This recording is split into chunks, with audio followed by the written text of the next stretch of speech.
영어, 내신 공부만 해도 벅찬데 스피킹을 언제 하냐고? 하루 25분 습관을 들여봐.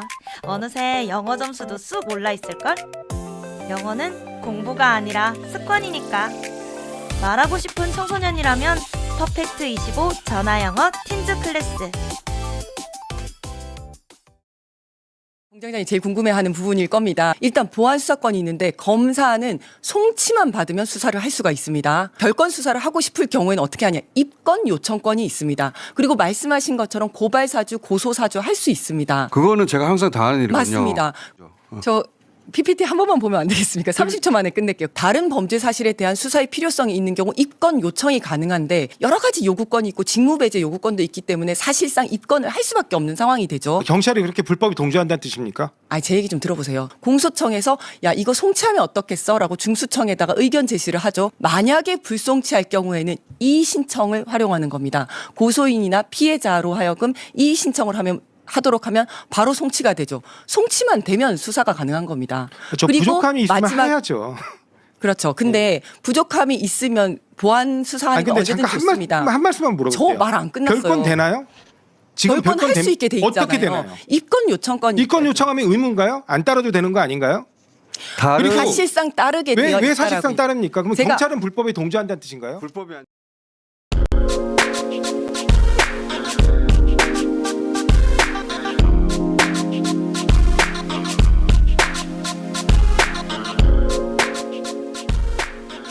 검찰이 언제는 법대로 했냐? 정부의 검찰 개혁안에 대해 비판하던 분들이 자주 하시던 말씀입니다.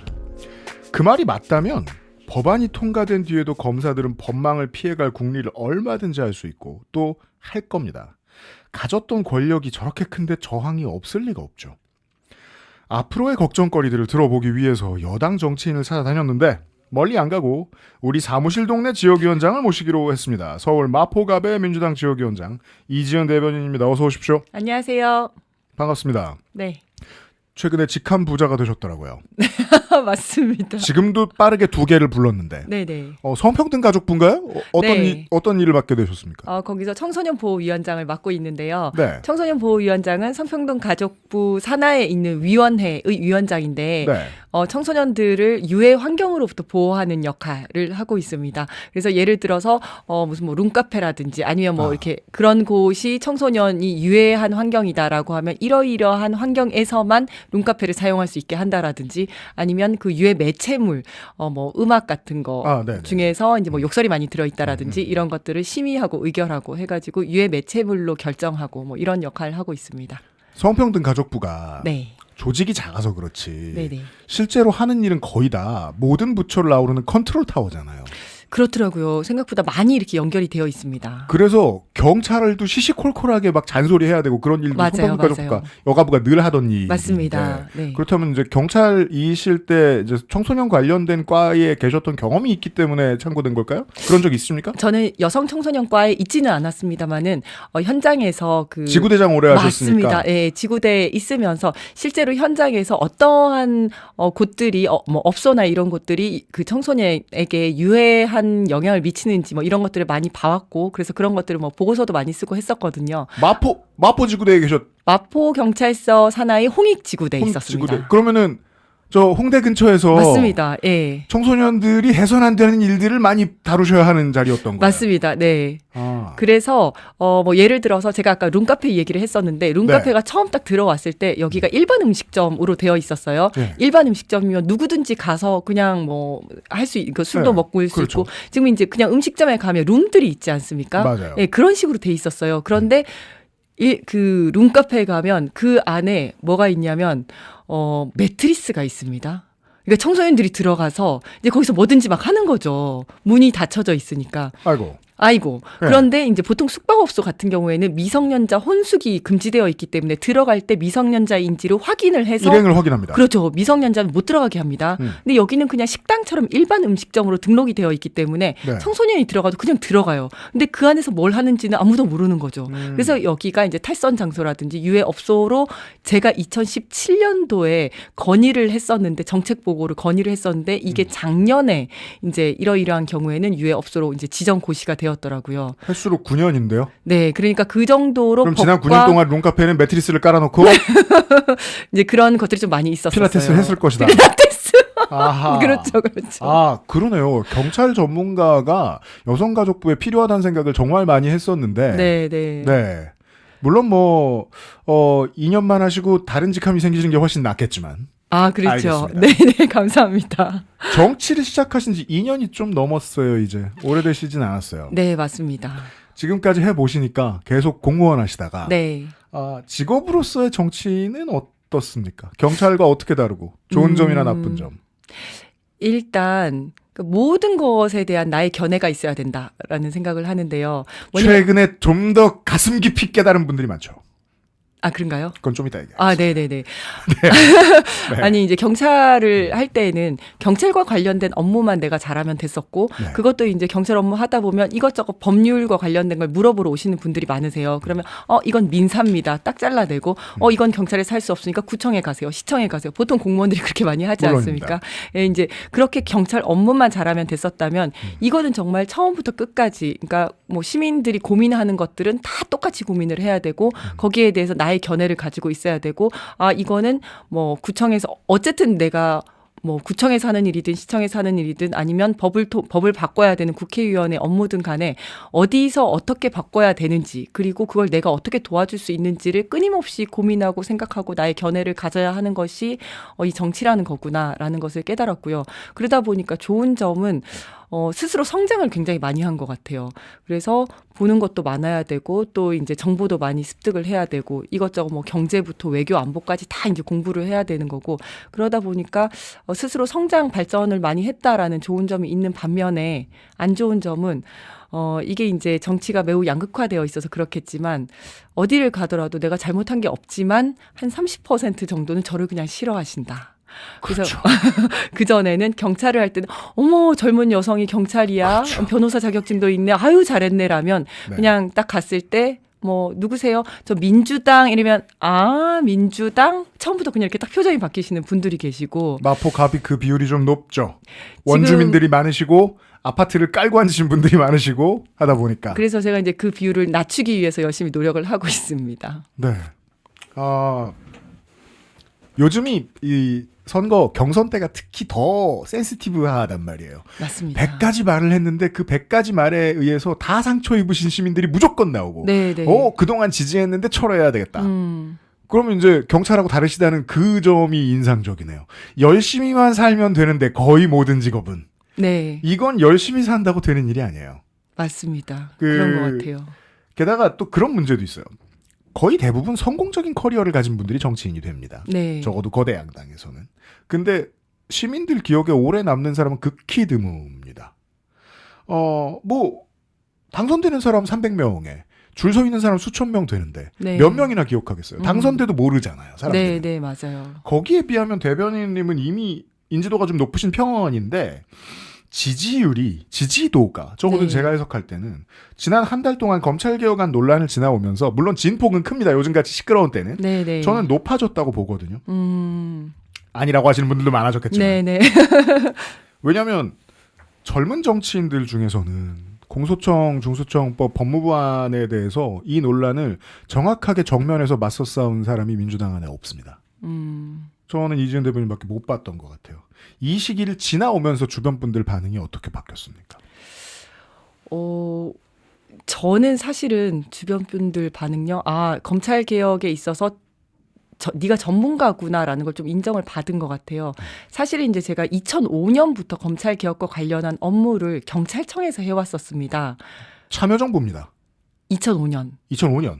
맞습니다. 네, 네. 그렇죠. 예. 노무현 대통령께서 이제 네. 검찰 개혁을 하겠다라고 그러니까 하셨었는데, 경찰대 17기라고 하셨으니까 거의 들어가자마자 바로 이제 경찰청에서 검찰 개혁 업무를 하는 부서에 제가 들어갔었습니다. 예. 그때는 서보학 교수님, 지금 이번에도 나오셨는데 예, 서보학 교수님이라든지 아니면 조국 당시 서울대 그렇죠. 교수님께서 지금 네. 이제 자문 교수님이셨고, 저는 이제 경찰청에서 경위로 들어가가지고 이제 복사를 하고 팩스를 보내고 그렇죠. 뭐 전화를 하고 뭐 이런 역할을 했었는데요. 네. 어쨌든 2005년부터 처음 제가 그 업무를 시작을 했었을 때, 그 당시에는 검경 밥그릇 싸움이라고 했었습니다. 그때도 그런 표현을 썼죠. 네네, 밥그릇 싸움이라고 하면서 국민분들께서는 별로 관심이 없으셨었어요. 음. 그랬는데 이제 노무현 대통령께서 서거하시고 그 이후에 문재인 정부가 돼서 이니 하고 싶은 거 다 해라고 했는데 검찰 개혁을 제대로 하지 못하고 제대로 하지 못한 걸 떠나서 검사 출신의 윤석열이란 사람을 대통령으로 만들어 버렸고 그리고 윤석열이 대통령이 된 이후에 우리 민주당의 후보인 그 이재명 후보를 죽이려고 했었고 뭐 이제 그런 과정들을 지나오면서 민주시민들께서는 이 검찰 개혁이 가슴에는 한이 되고 머리로는 이게 이제 각성이 된 것 같아요. 그래서 어떻게 보면 법에는 지금까지 관심 없었던 부모들이 자기 자식이 뭐 교통사고로 죽거나 친구들한테 왕따 당해서 죽거나 이렇게 하고 나면 누구법이라고 이름을 붙이면서 맞습니다. 평생을 이제 그 법을 위해서 살아가시는 것처럼 네. 민주시민들이 2000년대를 쭉 지나오면서 이것이 정말 뭐 노무현법이든 이재명법이든이 되어서 노무현 대통령이 돌아가시고 이재명 대통령이 좀 소극적인 것처럼 보이더라도 이 법은 반드시 통과시켜야 되는 그런 법이 된 것 같습니다. 그리고 저에게도 어떻게 보면 이 과정을 쭉 거치면서 처음에는 그냥 경찰청의 한 부서로 들어가서 복사하고 팩스 보내고 하는 일을 했지만 이 과정을 쭉 거치면서 저에게도 어떻게 보면 숙명 같은 그런 법이 됐던 것 같아요. 저는 사실은 국회의원이 되고 싶었던 이유를 뭐 한 어떤 뭐 때문에 되고 싶냐라고 하면 한 세 가지 중에 한 가지가 어떻게 보면 이 검찰 개혁을 하고 싶어서 이제 경찰을 그만두고 국회의원이 되겠다라고 생각을 했었거든요. 그래서 저에게도 이 검찰 개혁을 하는 과정은 굉장히 숙명 같고 제가 반드시 해야 되는 일이었다 이렇게 생각을 하고 있습니다. 사람들은 피부로 겪지 않으면 이해하는데 상당히 오래 걸리잖아요. 네. 그래서 공부만으로는 늘 부족하고 05년만 해도 그 참여정부 당시에만 해도 시민들이 검찰개혁에 대해 생각은 좀 해봤는데 네. 저 젊은 검사들이 왜 대통령이 상고 나온 걸 가지고 대놓고 전국 생방송에서 놀리고 있지? 그런가 보다. 국민의 정부 때 뭐 특검을 해서 검사들이 무슨 비리를 저질렀다는 얘기는 들었는데 공무원들 고위공무원 다 그런 거 아니야? 이 정도라고 생각했는데 그 당시에 검찰개혁을 외치던 학자들은 이승만이 설계해놓은 문제에 대한 문제의식을 오랫동안 가지고 계셨던 분들이라 네. 그건 피부에 안 와닿았거든요. 맞아요. 네, 네. 노 대통령 그렇게 가시고 그 뒤에 일어났던 일을 겪지 않았으면 지금의 40대들도 아직도 몰랐을 거예요. 맞습니다. 그걸 처음부터 옆에서 계속 봤고 맞습니다. 보셨고 네, 네. 한 10몇 년 해보니까 나는 이쪽 일을 이런 스탠스로 해야 하는 사람이었구나라고 느끼시게 됐다. 맞습니다. 그래서 저는 그 과정을 거치면서 지금 이제 뭐 박상현 검사가 하는 이런 걸 보면서 이제 국민 여러분들께서 굉장히 놀라고 있지 않습니까? 네. 놀라고 있고 그다음에 노무현 대통령의 서거 뭐 이런 걸 거치면서 정말 검찰 개혁을 해야 되겠다라고 이렇게 느끼셨던 것처럼 저는 조금 더 가까이에서 그 어떤 사례들을 계속해서 보아왔었기 때문에 이것이 반드시 되어야 한다라는 것을 남들보다 조금 더 뼈저리게 느꼈었던 것 같습니다. 시간 남으면 하려고 그랬는데 그럼 네. 이거 짧게 한번 말해보죠. 이번 주에 주제어가 됐으니까 박상현 검사가. 네네. 녹취가 공개됐고 이게 재밌습니다. 그런 일들이 실시간으로 볼 때가 있어요. 어떤 녹취가 터졌을 때 그 녹취 하나 막으려고 이야기를 만들어냈다가 네네. 다음날 바뀌고 다음날 그렇죠, 바뀌는 그렇죠. 상황. 지금 이화영 네네. 녹취가 계속해서 새로운 게 나오고 있고 네네. 그렇다면 선공은 녹취를 공개하는 서민석 변호사 혹은 그 주변 분들이 가지고 계시고 박상현 검사는 계속 쫓아가고 있거든요. 매우 불리한 상황이고 네네. 이걸 이제 법무부 안에 공소청 중수청법 안이 나왔을 때 소위 저는 검찰주의자라고 부르는 분들이 조용히 계셨어요. 네. 그분들이 지금 이번 주에 다 튀어나오셨거든요. 이거 박상영 잘못 아니다. 서민석 변호사가 먼저 회유한 거다. 라면서. 그 너무 말이 안 되는 게 일단 이제 그 녹취를 들어보신 분들은 거기 보면 내가 너무 답답해서 제가 이렇게 전화 드린 겁니다. 검사가 답답하대요. 네, 검사가 답답해서 전화를 드리는 겁니다라고 검사가 먼저 전화했다라는 이야기 자체가 있고요. 그다음에 그분 이제 이 박상현 검사도 이야기를 하잖아요. 이거는 내가 먼저 전화한 게 아니라 그쪽에서 나에게 먼저 요청한 거다. 이거는 지금 프레임을 전환하려고 하는 건데 그 피의자나 피고인이나 범죄자들은 항상 그렇게 얘기를 할 수가 있습니다. 뭐냐면 나 억울하니까 나 풀어달라. 그리고 나 억울하니까 나 좀 적게 처벌받게 해달라. 이런 얘기를 항상 할 수 있습니다. 저도 수사를 해봤지만 그런 네. 이야기를 들으면요. 그래요? 그러면 너를 종범으로 빼줄 테니까 누구를 주범으로 올려야 돼. 그러면 내가 너를 봐줄 수 있어. 이런 얘기를 하는 게 아니라 검사나 수사관들이 뭐라고 하냐면 잘 알겠습니다. 억울하지 않게 잘 살펴보겠습니다. 억울한 부분 있으면 서면으로 제출하십시오. 이렇게 얘기를 하는 거거든요. 네. 근데 지금 거기에다 대고 이게 주범과 종범 얘기가 왜 나오냐면 주범은 100으로 처벌을 한다면 종범은 50으로 처벌하도록 그렇죠. 감경하도록 되어 있습니다. 네. 그런데 너 지금 네가 지금 주범으로 지금 처벌받게 생겼어. 너 종범으로 만들어줄 테니까 한 명을 주범으로 올려라고 이야기를 하는 거지 않습니까? 그렇죠. 그 방법도 가르쳐주고 그렇게 했을 경우에 너에게 어떤 혜택이 간다라는 것도 다 이야기를 하고 있어요. 이건 정말 잘못된 거거든요. 이거는 불법입니다. 불법. 그리고 심지어 지금 이렇게 이야기를 하고 있는데 이걸 좀 종합적으로 볼 필요가 있는데 그 전에 지금 이제 그 법무부에서 감찰한 그 결과 내용을 보면 그 김성태 전 회장, 네네네 전 회장이 녹취록이 나왔는데 거기에서 나는 이재명에게 돈 준 게 없는데 그렇죠. 검찰에서 자꾸 돈을 줬다고 하라고 한다. 네. 내가 돈 준 게 있으면 진짜 줬다고 하고 싶다. 이런 얘기를 하지 않습니까? 오늘의 녹취와 크로스 체크가 되죠. 그렇죠. 그래서 이 사람한테 그렇게 돈을 줬다. 그래서 방북 비용을 줬다라고 한 거를 가지고 와서 지금 이제 방북 비용 지금 이화영 전 부지사한테는 이렇게 얘기하는 겁니다. 방북 비용은 넘어갔는데 이거를 이재명 그 도지사가 알아야 되는 거 아닙니까? 그렇죠. 그래서 알았다는 것을 네가 이야기를 하면 내가 너를 깎아주겠어. 그러니까 지금 이 사람 물증은 하나도 없습니다. 그런데 이 사람을 얼르고 달래서 얻은 진술에다가 허위 진술에다가 또 그걸 가지고 또 이화영 부지사를 얼르고 달래가지고 또 거짓 진술을 쌓는 거예요. 이 거짓 진술들을 하나하나 쌓아서 지금 여기까지 온 기소거든요. 네. 그러니까 정말 모래성처럼 거짓밖에 없는 거예요. 물증은 하나도 없는 상태인 거죠. 그 말을 아무리 해도 지난 몇 년 사이에 제일 언론들은 안 믿어줬어요. 물증이 하나도 없다는 걸. 네. 네. 그리고 지금 우리가 눈으로 실시간으로 확인을 하고 있지 않습니까? 계속해서 박상현 검사가 거짓말을 하는 게 지금 그 전에 국회에 나와서 이야기할 때만 하더라도 뭐 연어술 파티 없었다라고 이야기를 하고 교도관들이 자기에게 그거 가지고 뭐 이렇게 항의를 하거나 한 적도 없었다라고 했는데 지금 항의를 했다라는 내용, 그다음에 술 냄새가 났고 같은 시간에 들어갔고 그다음에 쌍방울 카드로 연어를 사가고 뭐 이런 것들이 다 나오고 있지 않습니까? 법카에서 다 나오고 있지 않습니까? 그랬더니 이제는 페이스북에서 보니까 인정하고 계시더라고요. 법카 이후에 통화를 할 때 그쪽이 먼저 제안했습니다. 오? 그러니까요. 술자리는 인정했어? 그러니까요. 지금까지는 그런 것도 없었다. 그런 게 어떻게 술이 들어올 수 있느냐라고 이야기했던 사람이 그거는 인정하면서 대신 뭐 요거는 아니다 이런 식으로 나오고 있는 거잖아요. 지금 이제 본인이 하나하나 다 밝히고 있는 거죠. 진짜 황당한 거는 왜 저는 아직도 박상현 검사가 직무 배제가 안 되고 있는지 저는 이게 너무나 궁금합니다. 이렇게 공무원이 이렇게 큰 무리를 일으켰으면 일단 직무를 배제를 시켜야 되는데 이 사람은 직무 배제가 되지도 않고 지금 여기저기 유튜브 가서 이야기하면서 자기 SNS에다 계속 이런 글을 쓰고 요즘 있잖아요. 셀럽 되셨죠. 그러니까요. 계속 이런 글을 쓰고 있고 또 무슨 매불쇼에 본인이 나가겠다 뭐 이런 얘기까지 했다가 매불쇼에서 거부를 당했다 뭐 이렇게 얘기를 하던데 지금 이게 공무원의 행태가 전혀 아니지 않습니까? 보통은 예전에 김상민 검사나 주진우 현 의원 같은 케이스에서 보다시피 공천을 받기 위해서 몸값 올리는 셀럽 만들기를 스스로 지금 하고 계신 것 같은데. 네.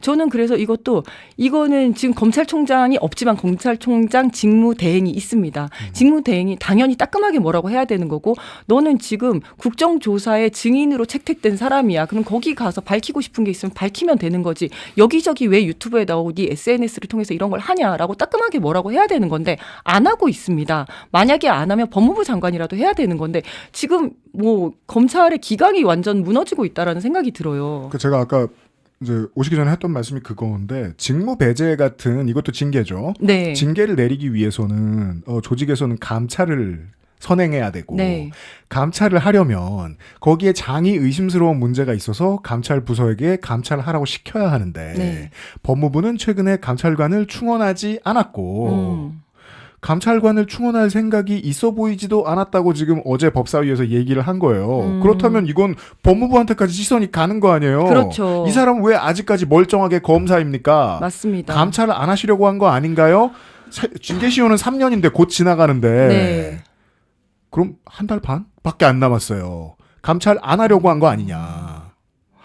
그러네요. 2023년이니까 2023년에 5월, 5월에서 있었던 6월에 있던 일이니까 일이니까. 지금 정말 얼마 안 남았는데 네. 아 그렇죠. 그러니까 이제 징계시효가 지나가기 전에 징계도 해야 되는 거고 그리고 이제 뭐 검찰과 경찰을 저는 이제 경찰 출신이니까 비교를 해보면 보통 어떻게 하냐면 네. 이 사람이 무리를 야기했다라고 하면 감찰까지 해가지고 징계를 하기에는 시간이 많이 걸리니까 일단 직무 배제를 합니다. 아, 직무 배제를 먼저 할 수 있다. 직무 배제, 직위 해제를 먼저 합니다. 왜냐하면 문제가 많은 사람이 계속해서 검찰 일을 하면 안 되지 않습니까? 네. 그래서 일단 직위 해제, 직무 배제를 시켜 놓은 다음에 그 다음에 이제 감찰을 하거든요. 그런 식으로 하는 것도 전 필요하다고 봐요. 지금 이 사람이 여기저기 가서 이것도 이제 허위 진술일 수도 있는 것들을 막 이야기를 하면서 사람들을 헷갈리게 하고 있는 거잖아요. 그렇다면 일단 그런 걸 못하게 해야 되는 게 우선이라고 생각을 하거든요. 그래서 그런 부분이 필요하고 그래야지 나중에 혹시라도 이제 문제가 생겼을 때 뭐 내가 먼저 지시를 했는데 이제 검찰총장 직무대행이든지 법무부 장관이 지시를 했는데 지시를 위반한 것이 되기 때문에 그것도 이제 징계 사유 중에 하나로 들어가게 됩니다. 근데 여기에 대해서 전혀 따끔하게 뭐라고 얘기도 하고 있지 않고 이 사람은 여기저기 돌아다니면서 네. 진짜 그야말로 셀럽짓을 하고 있는 거죠. 그러니까 이게 국민의힘하고 개혁신당의 정치인들이 이 녹취를 터뜨린 서민석 변호사가 지선에 출마를 하는데 이거 용으로 준비한 이벤트가 아니냐라는 이야기를 쭉 하는 걸 제가 소셜에 글을 읽다 말고 이상해진 거예요. 그러면 뭐 그게 쇼라고 치자. 서민석 변호사에게 개인적인 이익이 될 수 있는 쇼라고 치자. 그러면 서민석 변호사가 이걸 터뜨릴 때까지 박상현 검사를 안전하게 둔 건 누구야? 그러니까요. 이게 너무 이상해요. 맞습니다. 그러면 이게 이렇게 문제가 있고 지금 들어보니까 굉장히 결정적인 증거인 거잖아요. 이게 네. 그 조작 수사, 조작 기소를 한 결정적인 증거인데 그러면 이거를 갖고 있으면서도 자기가 이런 오해를 받지 않기 위해서 서민석 변호사는 이거를 그냥 터뜨려서는 안 되는 건지 이걸 모른 척 해야 되는 건지 그건 그러니까요. 아니잖아요. 네. 그러니까 본인이 공천과 상관없이 이거는 반드시 밝혀야 한 진실인 거잖아요. 그렇다면 이 내용에 더 집중을 해야 되는 거지 지금 뭐 민주당 같은 경우에는 그리고 국힘처럼 그렇게 뭐 아무나 자기가 원한다고 해서 공천을 주고 이런 것도 아닙니다. 다 경선을 해야 되는 거예요. 네. 예, 그리고 만약에 이 서민석 변호사가 이걸 가지고 터뜨리고 싶었으면 지금 경선 때문에 굉장히 바쁜 일정이거든요. 오히려 시기적으로 그 전에 이 서민석 변호사가 좀 오해를 받았었던 적이 있었어요. 저도 이거 지적하고 싶었어요. 네, 지역민들 만나야 돼요, 지금은. 맞습니다. 지금 네. 당원들한테 가서 계속 이야기해야 되고 지역민들 만나야 되는 이 바쁜 시간에 여기저기 언론에 나가고 민주당 의원들 만나고 이 아까운 시간을 이렇게 쓰지 않고 본인이 필요하고 본인이 가장 적절했을 시간에 터뜨렸겠죠. 근데 그렇지 않고 지금 이렇게 된 거거든요. 네. 대문자 2라는 평가를 많이 받아보셨습니까? 맞아요. 왜냐하면 그분들의 가장 큰 장점이 방송이 빨리 늘어요. 처음에 공천 받으셨을 때만 해도 와, 저 사람 말 되게 못한다라고 기억했던 기억이 슬쩍 나는데 네, 금세 완성되셨군요.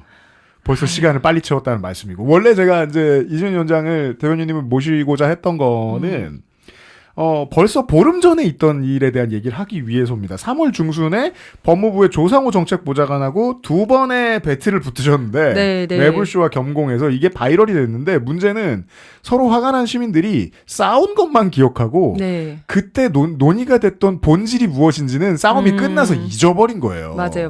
그 후기를 좀 듣고 싶어서였어요. 왜냐면 저는 중간중간에 이준 대변인께서 막 그 발언권 달라고 손들고 이럴 때 맞아요. 네. 무슨 말을 하려고 하는 거구나. 혹은 이제 픽 이러고 웃을 때 네. 어떤 지점에서 이제 법무부의 속내가 드러난 게 화가 나셨구나. 이런 걸 읽었는데 보통의 분들은 못 보신 것 같아서 네, 네. 그때 얘기를 여쭤보고 싶어서 네.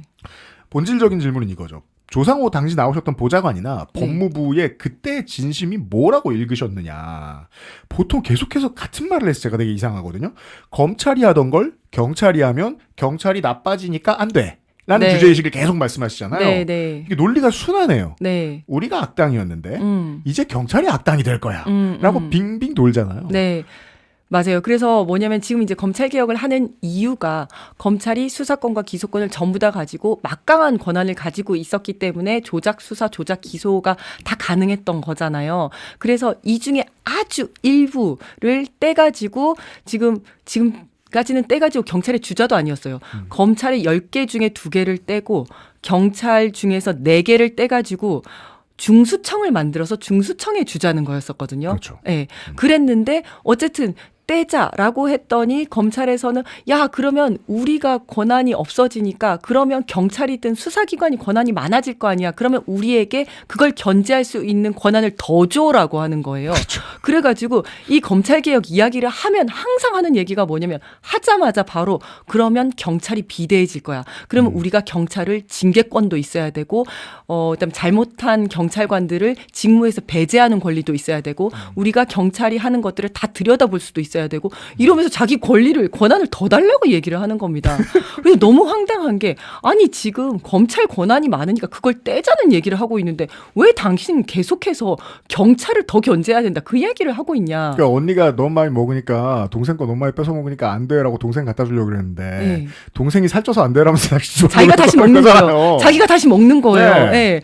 그러면 동생 살찌면 안 되라면 이걸 아무도 못 먹게 하든가 그렇죠. 아니면 다른 사람을 주던가 해야 되는데 너 먹으면 안 돼. 네. 원래는 본인이 많이 먹어서 뺏은 거였는데 동생 너 먹으면 안 되라면서 자기가 다시 먹고 있는 거예요. 그래서 그 본질에 대한 탐구를 듣고 싶은 거예요. 누군가는 통제해야 된다는 말을 네. 국무회의에 나와서도 조상호 보좌관이 방송에 나오셔서도 정성호 법무부 장관도 계속해요. 네. 경찰 얘기를 주로 하세요. 경찰을 맞습니다. 주어로 놓고. 네. 근데 왜 그게 검찰이어야만 하냐는 거예요. 맞습니다. 그래서 그 검찰에서 뗀 거를 경찰이 만약에 안 된다 그러면 다른 곳에다 갖다 붙일 생각을 해야지 그걸 다시 검찰이 가지고 가겠다라고 이야기를 하는 거거든요. 네. 그러다 보니까 아까 말씀하신 것처럼 계속 똑같은 얘기 뱅뱅 도는 얘기만 하고 있는 거죠. 그럼 수사기관에서 아니 검찰에서 떼자고 하는 거 아니냐 이러면 검찰 쪽에서는 그러면 수사기관이 커지니까 검찰에 다시 갖다 붙여야 되는 거 아니냐. 결국 똑같은 얘기만 계속 순환을 하고 있었던 거죠. 그게 왜 내로남불이라는 단어가 민주정권 때 보통 성행합니다.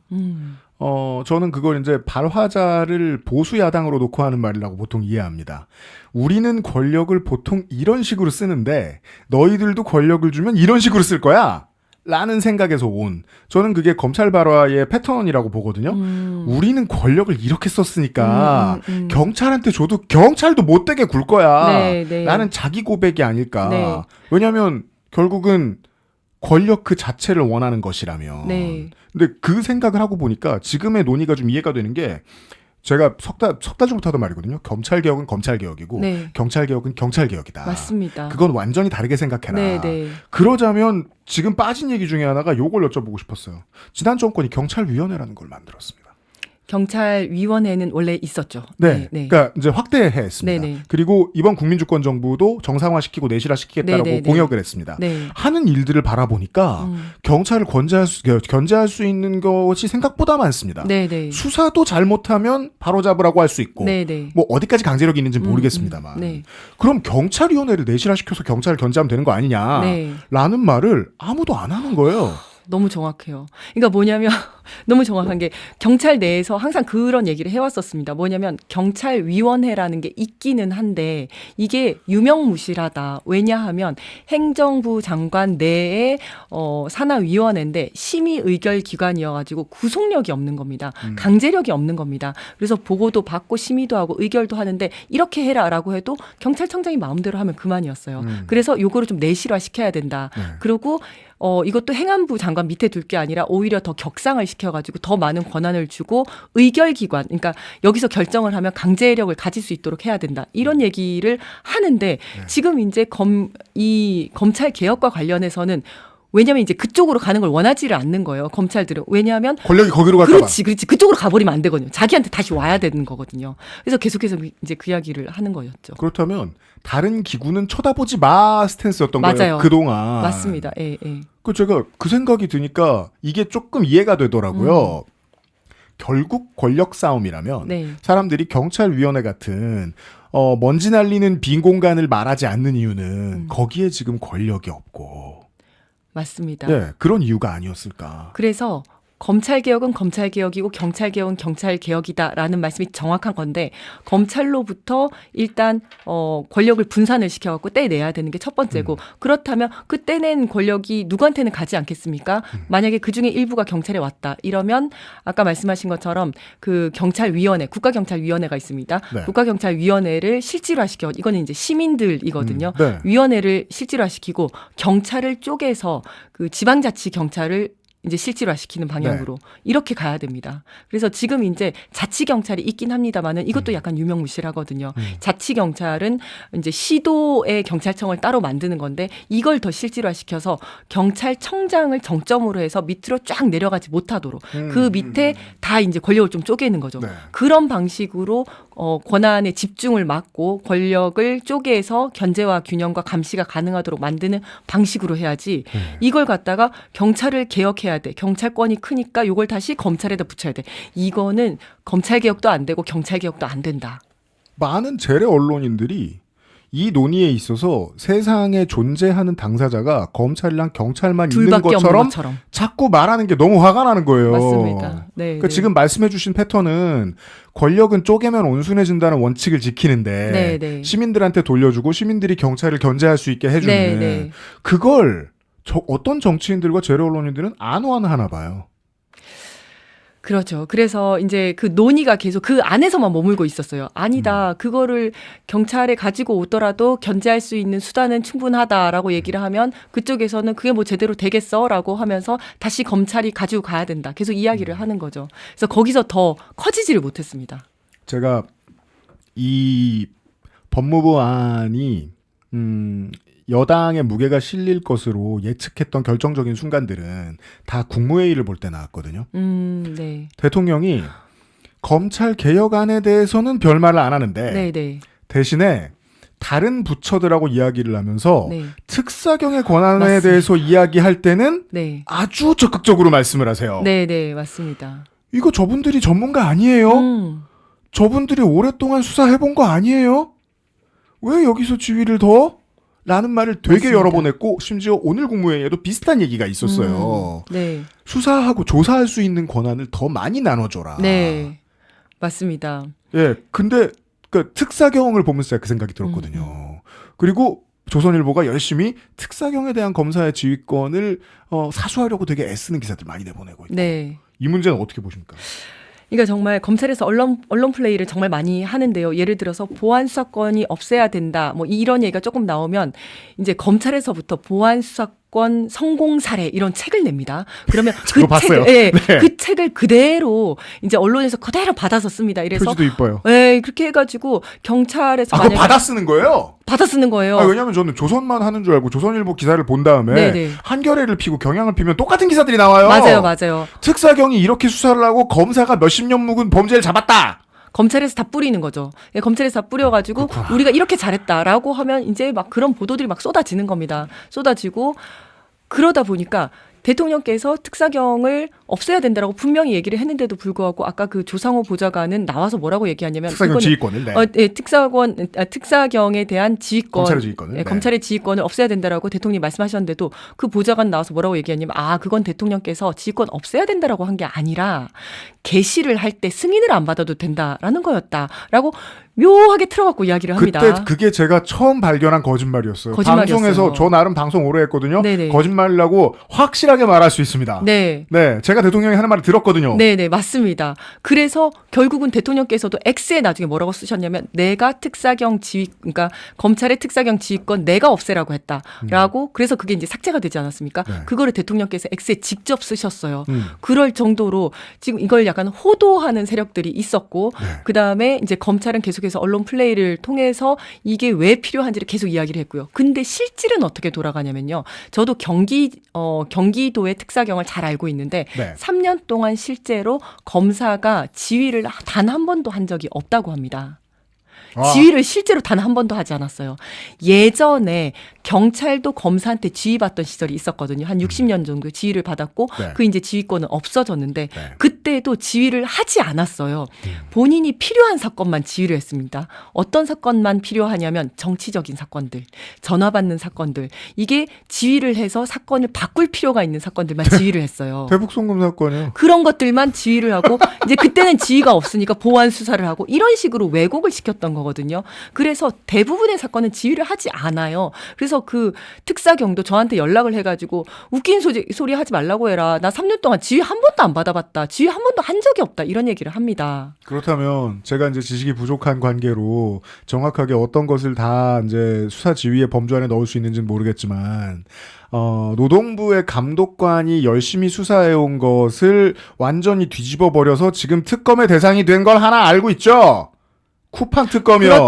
그렇죠. 예. 그것도 문제가 있다라고 했었는데 검찰에서는 불기소한 거 아닙니까? 잘 조사해온 걸 봐주라고 강압한 거 그렇죠. 아니에요. 검찰 측에서. 맞습니다. 검찰이 없었으면 쿠팡은 그때 잡혀갔습니다. 그렇죠. 예. 그대로 이런 문제가 얘기를 될 하시든가. 그러니까요. 그러니까 그런 식으로 이제 지휘라는 것도 그렇고 그리고 실제로 뭐 사실은 이제 그 특사경들도 그 분야에서 오래 일을 했기 때문에 충분한 능력이 있습니다. 하지만 검찰에 비해서 법률 지식이 조금 부족할 수는 있겠지요. 그렇다 하더라도 지휘라는 전 근대적인 용어가 아니라 어떤 교육이나 지원을 통해서 본인이 책임을 가지고 그다음에 거기에 대한 권한을 가지고 자신의 이름으로 수사를 할 때 그래야지 이제 역량도 올라가는 거고 뭐 더 이제 배울 기회도 생기는 거고 하지 않습니까? 그러니까 계속해서 지휘를 통해서 할 수는 없는 거고요. 그런 것들을 대통령께서는 분명하게 알고 계셨던 것 같고 경기도지사를 하셨기 때문에 본인이 이제 특사경을 다 이제 데리고 일을 하지 않으셨습니까? 네. 그렇기 때문에 그 부분에 대해서 더 정확하게 이해가 있으셨던 것 같아요. 실제로 이런 장면이 국무회의에서 너무 여러 번 펼쳐졌어요. 맞습니다. 예. 특사경은 이런 문제에 있어서 전문성이 있다. 그러면은 법무부 장관이 나서가지고 법적인 지휘가 필요합니다. 네, 라는 그렇게 얘기를 얘기했었죠. 자꾸 하면은 네. 그리고 이제 이분들은 보직 이동을 너무 많이 하시기 때문에 네. 그러면은 다른 부처의 장관들이 나서서 보직 이동 별로 안 합니다. 맞습니다. 그리고 대통령께서도 아니 경찰도 교통하다 경비하다가 하는 거 아니냐 뭐 이제 이런 얘기도 하고 하셨어요. 그래서 결국 마지막에는 법무부 장관이 뭐 이렇다 할 근거를 대지 못하고 이제 특사경 지휘를 없애는 걸 전제로 하는 것 같은 말씀도 하셨어요. 그러니까 뭐라고 했었냐면 지휘가 없어지게 되면 그 수사하는 죄종이 너무 많아지면 그 좀 힘들다 이런 얘기를 할 정도로 네. 그 특사경 지휘가 없어지는 걸 전제로 하는 말씀까지 하셨었거든요. 그래서 결국은 검토하라라고 끝이 났는데 네. 이거를 정부 입법안에는 그대로 또 넣어놓고 있었던 거죠. 그래서 저는 이제 법무부 산하에도 그렇지만 그 총리실 산하의 범정부 TF 안에 검사 출신들이 굉장히 많이 포진을 하고 있었습니다. 그래서 물론입니다. 그것들이 굉장히 많은 영향을 미쳤다. 이제 정부 입법안 첫 번째 입법안, 두 번째 입법안을 만드는 데까지 굉장히 그 많은 영향을 미쳤다라고 생각을 하고 있습니다. 그래서 제가 이제 뭐 우리 방송에서 몇 달 전부터 너무 많이 했던 얘기라 시청자 여러분들 지겨우실까봐 말을 안 하는 건데 수사는 본인들이 게시하고 본인들이 지휘하는 수사든 아니면 특사경이 가져온 것에 대한 지휘든 결국 검사가 시장으로 나갔을 때 돈으로 돌아온다. 그렇죠.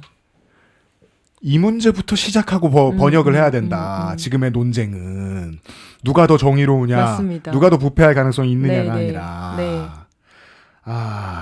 맞습니다. 그래서 검사가 끝까지 수사를 남겨놓고 싶어 했던 이유가 바로 그겁니다. 이제 전관이 되었을 때, 이제 돈을 벌기 위해서는 어쨌든 수사를 했어야지 그 전관 시장이 열리는 거거든요. 그렇기 때문에 그걸 절대 포기하고 싶지가 않은 거죠. 그래서 지금 이제 본인들이 검찰청이 없어지고 나면 공소청과 중수청으로 나눠서 가게 되는데 중수청에 최대한 많은 범죄 지금 6개 범죄를 하려고 하는데 그것도 이제 9개를 하려고 했었습니다. 그렇죠. 최대한 많은 범죄를 가지고 있으려고 했었던 이유도 실제로 그 범죄를 다 하지도 못합니다. 특히 사이버 범죄 같은 경우에는 검사는 1년에 수가 너무 적어요. 수가 너무 적어요. 1년에 30만 건이에요. 1년 30만 건. 그러면 자기들이 이제 이것도 이제 나중에는 조정이 됐습니다만은 그때 이제 우리가 주장을 할 때 30만 건을 어떻게 다 하냐, 니네가 절대 못한다라고 이야기를 하니까 선별을 하면 된다라고 얘기를 하는데 선별을 하더라도 접수를 해서 배당을 해서 본 다음에 이거 문제 안 되네 이첩을 해야 되잖아요. 이거를 월화수목금까지 했을 때 하루에 1200번씩 떨어집니다. 1200번씩 떨어지는데 이거를 선별을 하는 데만 해도 물리적인 시간이 걸리잖아요. 보통은 안 보겠다는 얘기입니다. 안 보겠다는 거예요. 정말 이거를 바가지로 퍼내는데 위에서 폭포수가 떨어지는 거거든요. 절대 할 수가 없는데도 이걸 자기들이 갖고 있겠다라고 하는 건 뭐냐면 최대한 많은 범죄 수를 가지고 있어야지 나중에 전관이 됐을 때 그만큼 이제 돈을 벌 수가 있는 거죠. 이제 그런 것들이 다 작용을 했다라고 생각을 하는 건데 어쨌든 이번에 이제 나중에 이제 그런 것들이 다 조정이 돼가지고 대통령령으로 다 좀 줄이게 이제 해놨습니다. 이제 그런 것들이 이게 상당히 좀 다행인 거죠. 어떻게 보면. 본인이 끝발 좋은 선배가 됐을 때 그게 대기업이든 정치권이든 간에 누군가가 이 사건을 지휘해 주세요라고 신호가 들어오면 후배에게 이걸 담당할 수 있는 후배에게 전화를 걸어서 술을 사주고 뭐라고 할 수 있는 힘을 이번에 조금 없앤 거다. 그렇죠. 네. 사실은 보안 수사권도 그거거든요. 보안 네. 수사권도 수사입니다. 그러니까 누군가가 이런 얘기를 했어요. 어떤 검사인데 이름이 기억이 안 납니다. 보안 수사는 권한이 아니라 의무다 이런 이야기를 했습니다. 그러면 송치되는 걸 전부 다 보안 수사를 해야지 의무죠.